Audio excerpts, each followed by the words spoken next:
नमस्कार दोस्तों, मेरा नाम रितेश है और सेल्स विद नमन के इस एपिसोड में मैं आपका फिर से स्वागत करता हूं।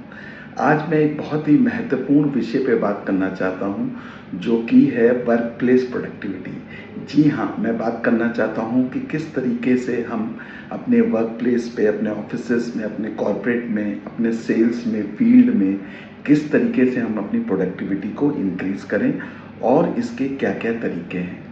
जैसा कि आप लोग जानते ही हैं, कई लोग बात करते हैं टाइम मैनेजमेंट की, अर्जेंट वर्सेस इम्पॉर्टेंट ग्रिड की, बट मैं कुछ बेसिक्स की बात करना चाहूँगा जो कि शायद हम लोग जानते हैं, बट उसको सही तरीके से, उपयुक्त तरीके से हम रोज़मर्रा में अपने नहीं ला पाते हैं। पहली चीज़ मैं बात करना चाहूँगा अपने रियल टाइम एक्सपीरियंस से, रियल लाइफ एक्सपीरियंस से।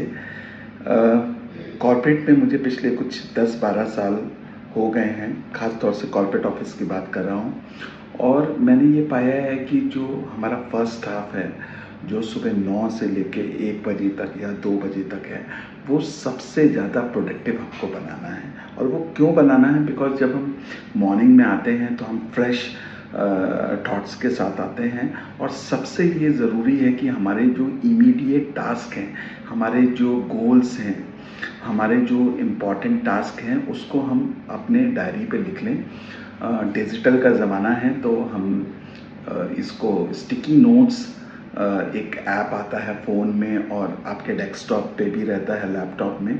आप उसमें जाके अपने इम्पॉर्टेंट पॉइंट्स हाइलाइट कर सकते हैं। वो पॉइंट्स या तो पूरे वीक के हो सकते हैं या उस दिन के हो सकते हैं, और क्या डिस्कशन करना है। और कोशिश कीजिए कि जो पॉइंट आप पहले लिखें उसको ही पहले पूरा करें, और ये ध्यान रखें कि वो इम्पॉर्टेंट टास्क हो, सिर्फ अर्जेंट टास्क नहीं हो। आई थिंक इस तरीके से जब हम अपने गोल्स को, अपने टास्क को लिखते हैं, तो ये हमारी ज़िम्मेदारी का हिस्सा बन जाता है, और ये बहुत ज़रूरी है अपने आप को प्रोडक्टिव करने के लिए। कौन से प्रोजेक्ट हैं जो हमारे लिए सबसे इम्पॉर्टेंट है? जैसे कि मैं एचआर में ट्रेनिंग देता हूँ, तो कौन सी ऐसी ट्रेनिंग्स हैं जो मुझे इस वीक में कंप्लीट करनी है? कौन से ऐसे असेसमेंट हैं जो मुझे रन करने हैं? ये सारे के सारे गोल्स मैं रिटन में अपनी डायरी में लिखता हूँ। और मेरे केबिन में जैसे कि व्हाइट बोर्ड है, तो वहाँ पे मेरे जो इमीडिएट इम्पॉर्टेंट टास्क हैं वो मेंशन होते हैं। तो वर्क प्लेस प्रोडक्टिविटी में आपका जो फर्स्ट हाफ है, वो बहुत इम्पॉर्टेंट रोल प्ले करता है आपके प्रोडक्टिविटी को इंक्रीज़ करने के लिए। Thank you.